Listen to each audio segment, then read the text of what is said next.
Ladies and gentlemen, welcome to Kinetic Impressions Movie Reviews. I'm Arnie. I'm Andy. Today we're going to be reviewing Cruella, the latest in the string of Disney movies all meant to highlight their villains. This one stars Emma Thompson and Emma Stone, two Emmas, very, very, very great actors as well as a lot of other new characters. I think we all know the Cruella story, Drew. I don't really think we need to rehash what it is, right? But I think it's important for us to at least kind of see what this movie's about, right? So I'm going to read just a little bit of a synopsis from IMDb, and then I will ask Drew what are your initial thoughts were on this lovely picture. So from IMDb, before she became Cruella de Vil, teenage Destella has a dream. She wishes to become a fashion designer, having been gifted with talent, innovation, and ambition all on equal measure. But life seems intent on making sure her dreams never come true. Having wound up penniless and orphaned in London at 12, 4 years later, Estella runs through a wild city streets and her best friends and partners in crime, Horace and Jasper, two thieves that help her figure out what she is supposed to do and what her life is meant to be. Cruella de Vil, ladies and gentlemen. So, Drew, what were your initial thoughts of Cruella? At first glance, it was like an eye roll. I thought Disney's just gonna take another one of their villains and show kids how to skin dogs in a fun way. I don't know, like you know what, they go dark in this one, and I gotta give it credit for that. Yeah, they do go a little dark, but like they didn't get that dark. It was what I'm saying. I thought it was just gonna be another like a weird like angry kind of I don't know misfit showing Melancholy of Cruella. Yeah. And it actually was like a heartfelt, deep story.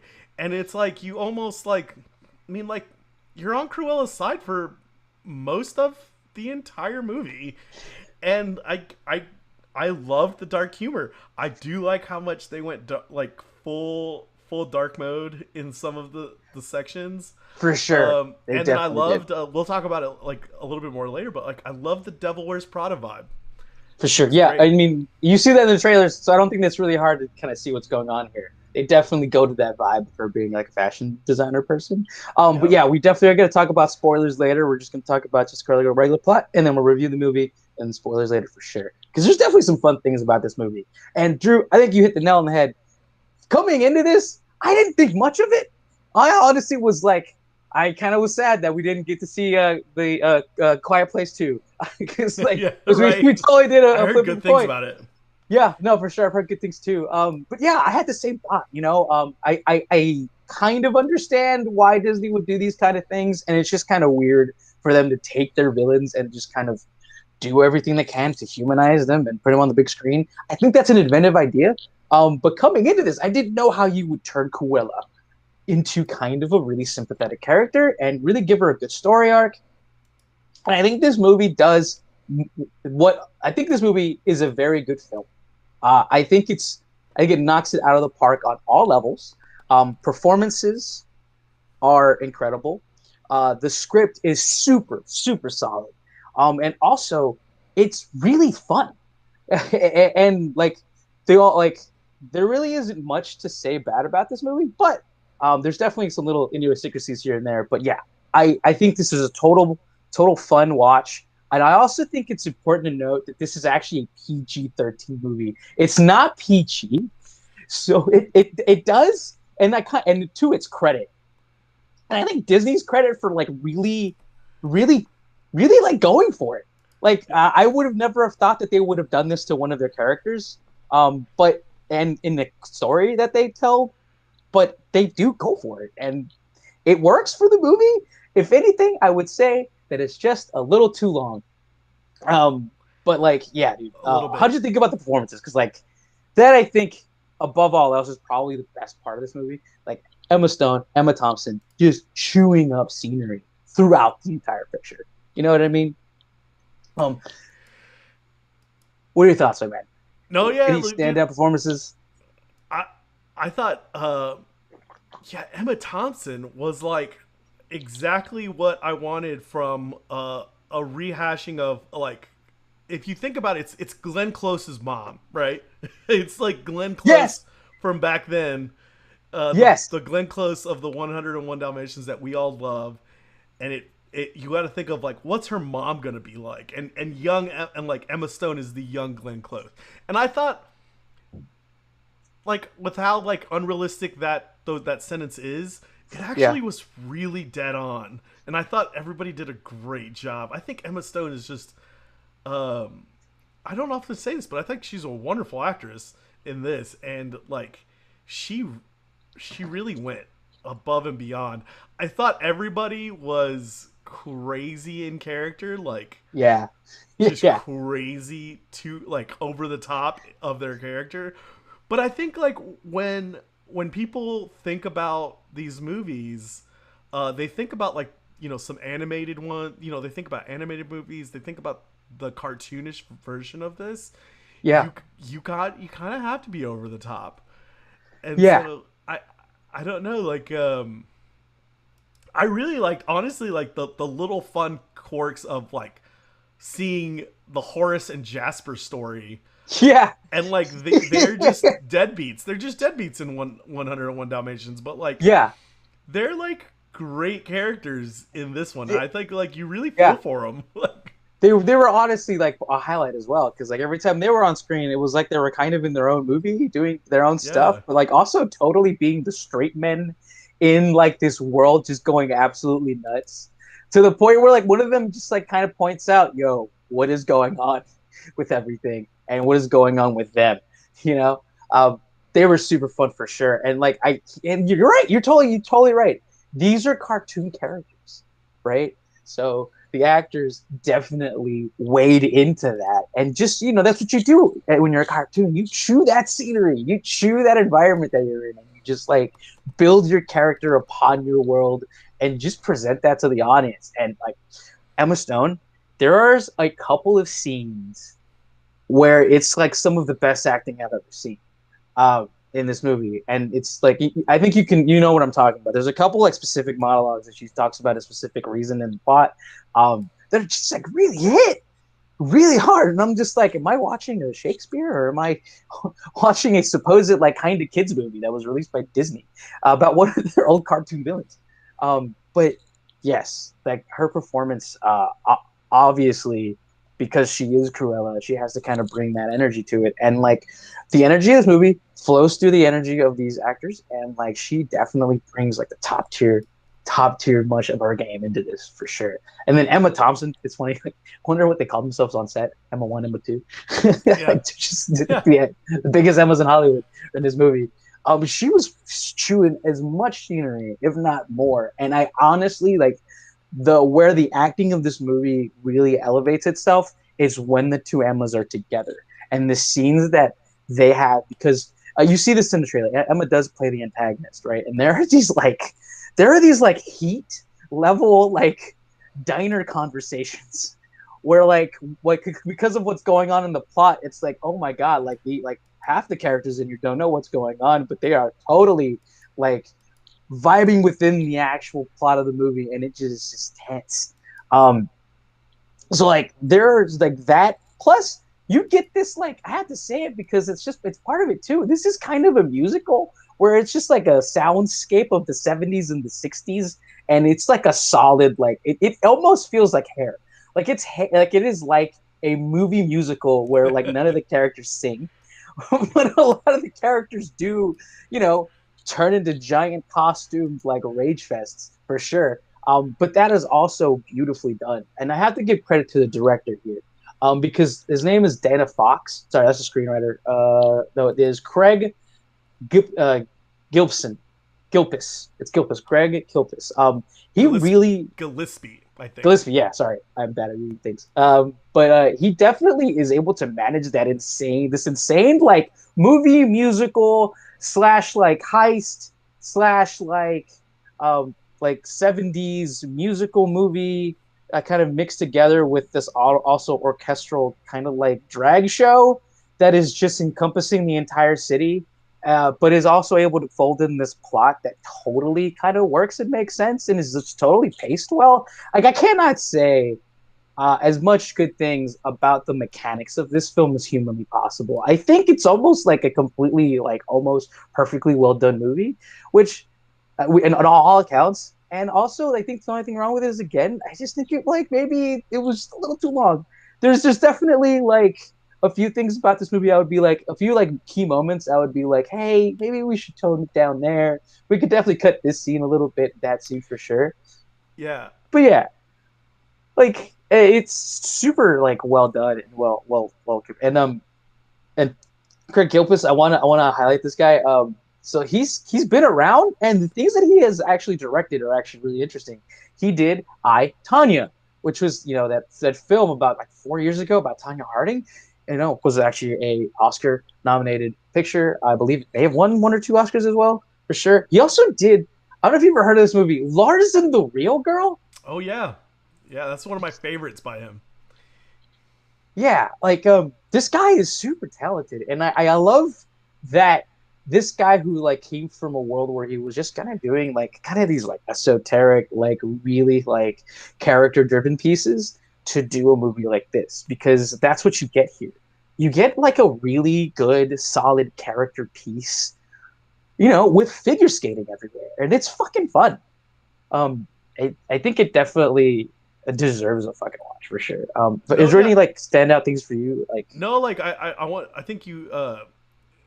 I'm glad you mentioned this director because yeah, I thought that like the stuff with I Tanya, even like the you were mentioning I Tanya, like I Tanya was not the greatest script, but the hmm, direction that he took in it was fucking phenomenal because he's so good at playing that like Tanya's character over the top, and I think that's exactly what this movie needed was taking Emma Stone's great acting with Cruella's over the top character and joining those two things, and he does a good job at that. And so I always thought Lars and the Real Girl was good. I think he has like another like very inspirational movie, Million Dollar Arm, that he gets little credit for, but like it was also a Disney picture, yeah, and it's not bad. I think like if you take the is that inspirationalness the from baseball one? I think I yeah, remember seeing a yeah, trailer for that. yeah, and he gets the guy from like he gets the Indian dudes that play what's that sport that I just forgot the name of? It's more popular than baseball. I can't think of, but like it's like an inspirational story from Million Dollar, and then like a crazy offbeat story of I Tanya, and you get that sentimental from Lars and the Real Girl. You combine all those things, you get kind of a and like you get this good Cruella movie. This guy's grown. I think he did a really good job with this movie, with what he was given, and like yeah, I thought it was great. It was very character driven, Yeah, and like that's where like his strength really shines. no, yeah, like yeah, you can tell like you can tell like that's the thing about directing. It's like it's all in the field, right? It's all in the camera. Like the directing is all about what literally goes into that sensor or that film. Like it's and you can tell like when a good director's on a set, you feel it in the movie because everything just works together seamlessly. It's like, and that's what happened here. Like, and he's a really really really good at character work. Evidence from his past projects, and evidence from this movie because this is probably one of the better character pieces that I've definitely seen at least in the last couple of years, for sure. Because and also like just like the sheer amount of just majesty and just like not just effects, but like they're like dude, most of the like street level stuff for this movie was all practical effects, right? Yeah, Like it's literally just all dancing, but it's also like pyrotechnics. It's the giant crowds of extras just kind of putting things together. And it really does have that like down to earth feel because like, and I bet you in a couple of years this movie will still hold up because a lot of the effects and everything are practical, right?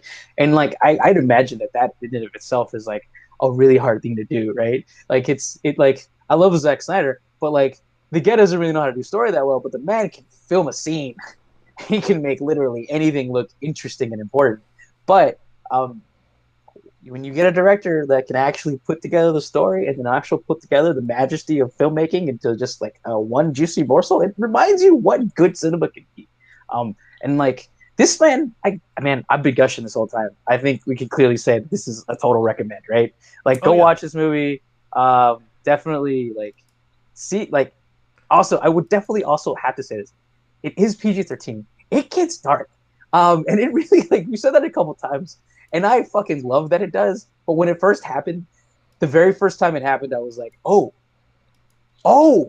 we're doing this. Yeah. Oh, okay. Okay. Let me just scooch into my seat a little bit more, grab some popcorn.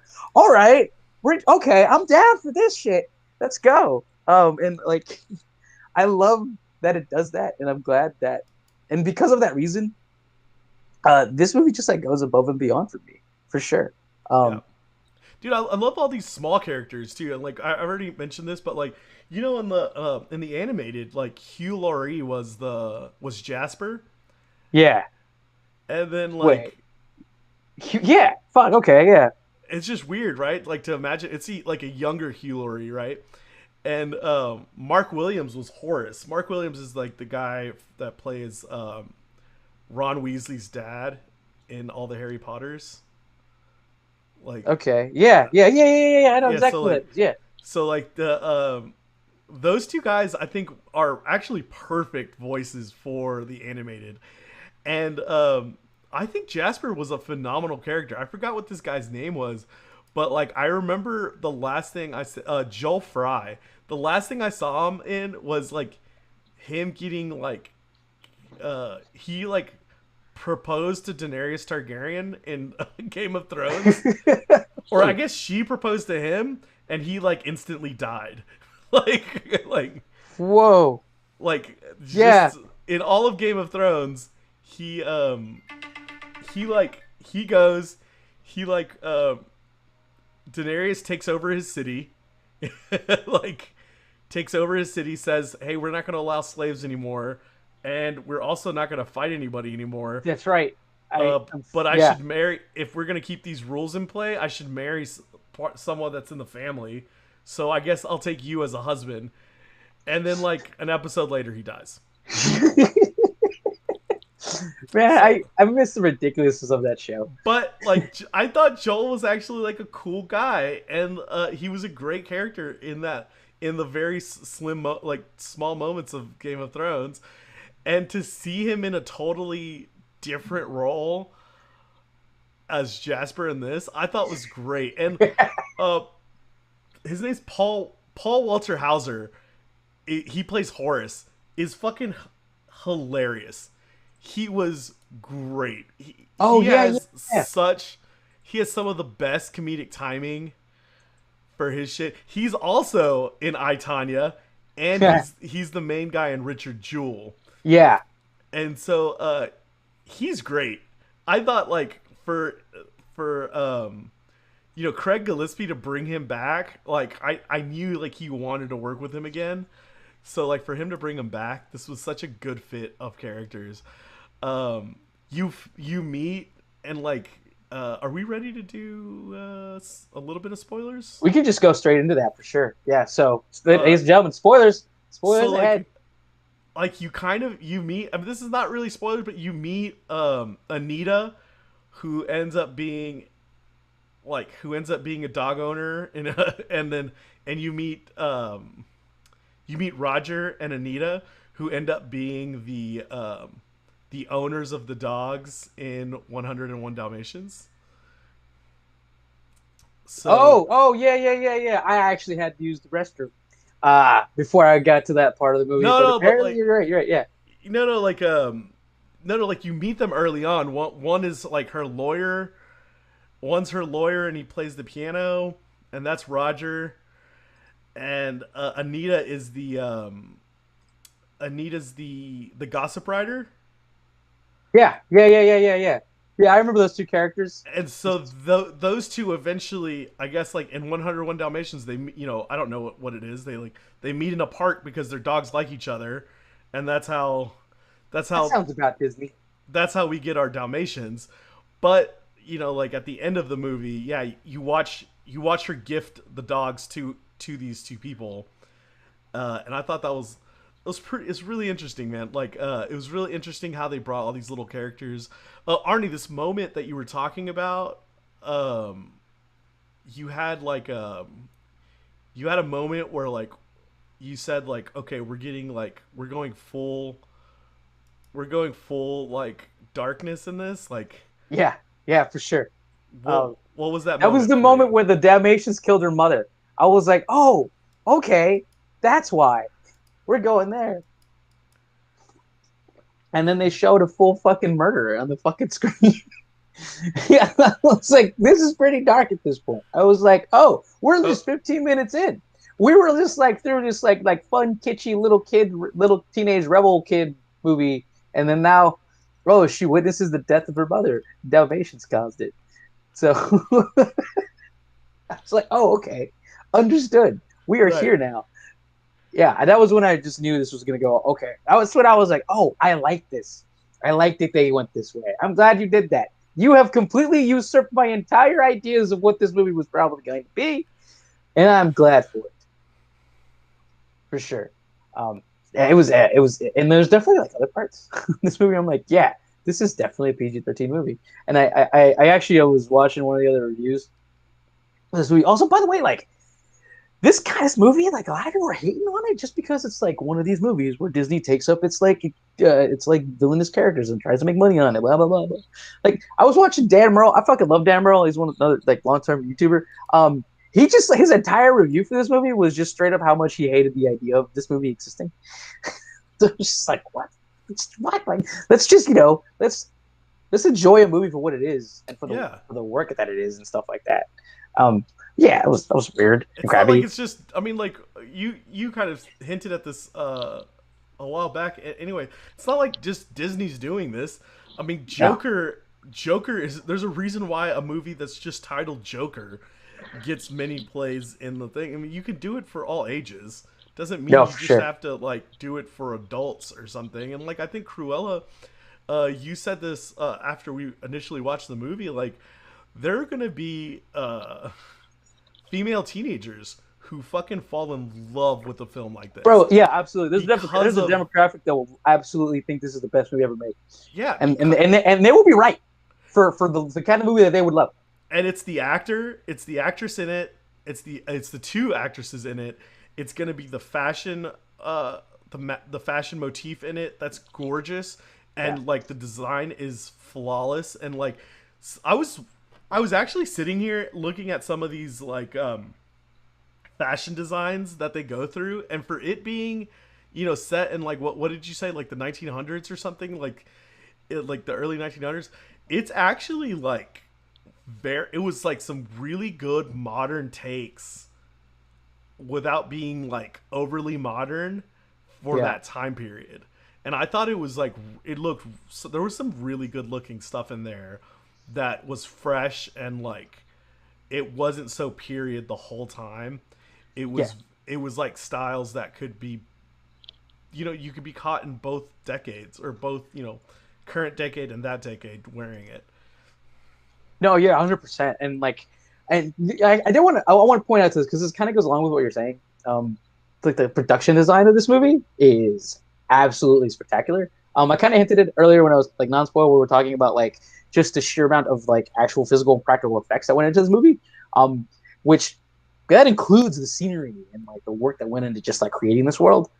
There like and like also all of that really also makes me think of like how this movie took a lot of other movies together. Like you were saying it after the movie. This is Ocean's 11, right? And I wanted to put this in because I felt it, dude. I felt it so hard. She was like, there, I got total Joker vibes when she was hanging off of the trash can or just the trash truck and was rolling away from the scene of the crime. You know what I'm saying? With that camera angle directly on her, while the background just completely blurred behind her, Oh with you yeah. just hanging on to the fucking statue. That was total like Dark Knight Rises shit. And there are some like, dude, she like this is a movie that definitely borrows heavily from other genres and other movies and the pictures. Batman is one of them. Ocean's 11 is definitely one of them. There's a Devil's Wear Prada film inside of this that works really well too, and like where the heat moments that I was talking about really kind of come together. Do you remember those scenes, man, when they were both just inside like the diner and like Estella and the Baroness were just like having lunch or something. But like Estella was there, like in her mind plotting what she was going to do next, and knowing that she was Cruella, while the Baroness didn't know that she was Cruella the entire time, and it's just kind of like this cat and mouse game between the two of them in this movie. Yeah. And it kind of comes to head with those conversations that those like really like like like who is it? Al Pacino and like Val Kilmer and Heat or whoever. Like those really like Yes. cool like scenes like that. I love those scenes, dude, and like that's why like I love how much these actors really enjoyed being in this movie because like man, we're both like come from theater stuff, man. We just like we fucking like and understand when good acting comes on, and it just is enjoyable and it's fun. And that was super super awesome. And Yeah, I man. think yeah, There was really some moments like that where I loved that the audience was the only person that knew things were happening. Like the audience was the only person, like basically the audience and Cruella were the only people that knew what was really going on inside her head and throughout. And I know like that happens in a lot of movies, but like they really played on that in this one, and it made it a little bit more enjoyable, I think. for sure. Yeah. Oh yeah. Overall, man, like you can't knock the acting in this movie. It's absolutely it's spectacular. It's great. Everyone loves being in this movie, and like these are fucking great. These are all like Disney made a conscious choice to put some like A-level actors in this movie because all of these people, even the bit characters in the corners, have all done some like really spectacular projects and have been involved in some like heavily like awarded stuff as well. So they like definitely. What's funny? Disney touts this movie as being the first movie they have ever with having the first openly gay character. That's another thing that I was like when I was like watching the Really? reviews for this. Yeah, it's that shopkeeper that is in the movie that becomes Corella's like best gay friend. You know what I mean? His name is right here. It's Artie, played by John McGeary. Yeah. Gary. I didn't Yeah. know. I didn't know that was the first. I thought there was many. Like, Yeah, for sure. No, but like I definitely like it's funny how like also like they wanted to bring that because it's the world we live in. You got to shake that up. It's funny they actually released this on the beginning of Pride Month as well, which is kind right? of Yeah, speaks it's to true. the yeah. It's definitely part of their like marketing ploy and stuff like that. Okay, so bad things about the movie. I think we should at least pitch and tell in this before we finish this up. Um, yeah, like I said earlier, it's too long. It is too There's long. definitely a little bit too much chin suing in some scenes, Oh, I was gonna and say that. Yeah, I'm sorry, man. I was gonna say, you know what? Like, what I've noticed something about Craig Gillespie is his movies are a little too long. They mm, take the extra breath when you don't need any more, like when it's already dead. Like the yeah. movie's dead, it takes. It's like, oh no. I'm sorry. I say extra breath because it's kind of like when somebody gets shot in a movie, and like they're laying there dead, and then you hear that one gasp of air, and you're like, and then they give like a long speech, and you're like, all right, dude, like, Straight up. all right, are you dead now? Like, that's what I mean by it takes that extra breath. Like, Yeah, we didn't need that. I thought y'all were dead. Like, this yeah, movie was done, and I think it could have been done a little bit ahead of when it is actually done. But I'm like, it just goes on and on. And I'm like, okay, yeah, yeah. There's definitely moments where I'm just like, okay, man. There's also like a lot of just like montagey stuff that could have been cut. Um, like I do appreciate it because it's kind of the reason why we really like these characters is because like this guy really gives each little character its fucking time to breathe, and that definitely like is to the movie's credit for sure. I just think there was definitely some. I think there's some monologues that I think could have been at least cut in half. And I think there is probably at least a scene or two that maybe didn't need to be there, but like definitely added to the overall picture, but not necessary to the plot and to really get us into this movie. Because like the reason that we say that it was a little too long because it guys we felt it right. We felt that this was like okay, moving along here. All right, we have some time. All right, we understand that already. You kind of said that already a couple times. We can just move on from this. We understand that. You know what I mean? Like the little right. things like that, for sure. But really could have been like that. Yeah. I think it's definitely too long. And then I think there is a lot of derivativeness about the script. Like it just feels it like now that I think about it, it feels really patched away from all these things. Like because it definitely has Joker vibes. It definitely has Batman vibes. It has Ocean's 11 vibes. It is also totally, it's totally just straight up Devils or Prada ripoff. You can't say that it's not. It's totally is, right? Down to Mark Strong being like the kind-hearted butler guy that chooses both sides. Which those were part of fantastic movie. Fantastic movie. I actually enjoyed that movie. Watched it on a plane a couple years ago, and I actually watched since on a bus before. But yes, great stuff. But like, yeah, I think you could have added some more originality here, for sure. And there's definitely because there is like the pacing is strong and it moves, but it does feel patchwork to me. Like it just does. It feels like 3 different movies or 4 different movies together in my head. You know what I mean? Just kind of like stuck together, all working well. But yeah, that's like the other kind of things that I didn't really like about it. Anything else, man? Do you have any criticisms about it yourself? Like there, it was kind of hodgepodge together, in some of the story aspects. Just like you were saying, most of it's just an agreement, with you with the things you were saying. I didn't. I kind of mentioned this. I don't know how to kind of put it in words, but like I didn't really like. I wanted there to be a turning point with Cruella. Like when she turns evil, I wanted Oh it to be a God, that's bigger such a good point. moment. I Yeah, wanted it to be a bigger moment. yeah, There's Disney does this really well in their main movies, where the villain thinks they can be a villain, but they think they still have a heart. And I yeah, think like that's what this whole movie was about. Was like you get to see Cruella's heart, and you get to see her like where the villain stems from, and you yeah, see it stems from, spoiler, her mother, yeah, who is Emma Thompson. And you're really starting to see, and like I wanted it to kind of shift. I wanted the movie to slowly shift that, like, as she finds out, as she works more closely with Emma Thompson, because that's her dream in the movie, that's when the Cruella starts to come out in her, because she sees it as like a role model in her life now. And I yeah, wanted her to develop those attributes that make her Cruella, from Emma Thompson, her mom. yeah, And like I wanted it to just slowly lapse, and then I wanted there to be a moment where she gives up being, and like it was written there plain and simple. Like there is a moment where she stops going by Estella, and she starts only going by Cruella. And when things are just like handed to you like that, um in the script, I need it to be a bigger moment, and yeah, it wasn't a moment. I think you mentioned it. She's like, yeah, it feels like she just woke up. She just woke up one day, and she was like, okay, cool, I'm Cruella now. And I'm like, no, like it needed.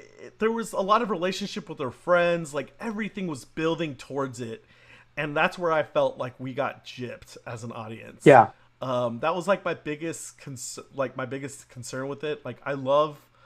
I mean, half of movie magic to me is, writing the movie in your head while the movie's going along. Like I want this to happen, or I can see yeah, this happening, and being shocked when the opposite happens.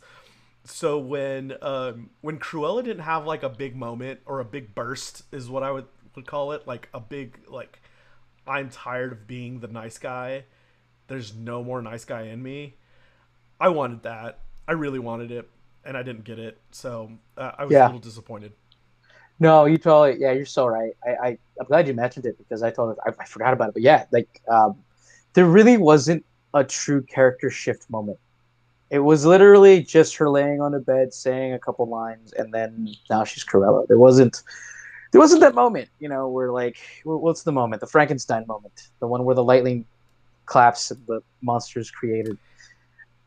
And Like well, once again, I'll repeat, like there were so many things that built towards it. You know what I mean? Like her friends start calling her mean.